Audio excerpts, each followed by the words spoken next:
Take a look at your screen. The Chicago Fire releasing this sneak peek of the $650 million digs they're planning to build along the Chicago River at the 78.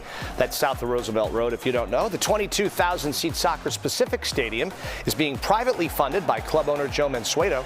The design is an ode to the warehouses that represent the city of Chicago's grit. Construction is set to begin early next year. And here to tell us more about it is the club's president, Dave Baldwin. Dave, thanks for spending some of your morning with us. Yeah, thanks for having me, Chris. You guys have been making a lot of news lately with the stadium news down there at the 78. Explain to us the mindset of why that place at this time.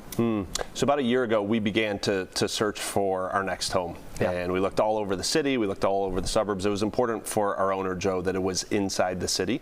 And as we looked at all the different sites, we fell in love with the 78, really for a couple main reasons.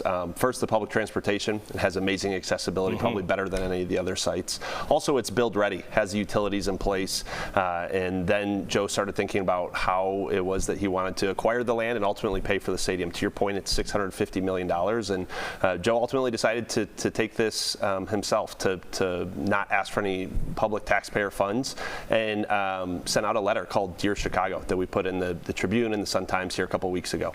So obviously at this moment in time, there's so many spinning plates when it comes to stadiums for sports organizations. Have you heard from any of the others in town, and is there room on the 78 for other teams to also be there with you?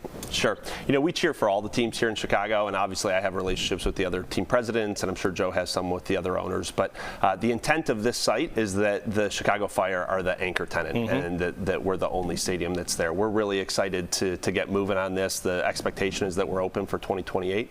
If down the road one of the other teams wanted to pursue a stadium there, that would be between them and the developer and the community members. And if it made sense for the entire community and both fan bases and all of Chicago, then we'd be open to having a conversation then. But right now we're really focused on our project. But you're the anchor tenant. If the White Sox want to come down the road, that's a conversation you're willing to have. We were looking at those renderings a little bit ago. Explain to us the concept here. It's a really kind of inventive look. Yeah, I think the goal is that this would be authentic to Chicago. Yeah. So whether you look back 50 years or you look 50 years in the future, this should be a stadium that fits, and it has a little bit of an enduring elegance to it, right? It's refined, but it's also gritty. It's Chicago, and it should be of Chicago.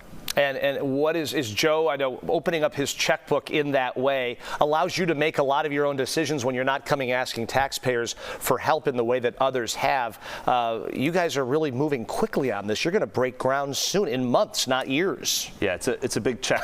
It's a big check to write. Yeah. I'm grateful that he's doing this, and yeah, there's a expedited process to try and get this ready. Well, we're excited to see these come to life, and we're happy to have you here this morning, Dave Baldwin. Thank you so much. Really appreciate your time today.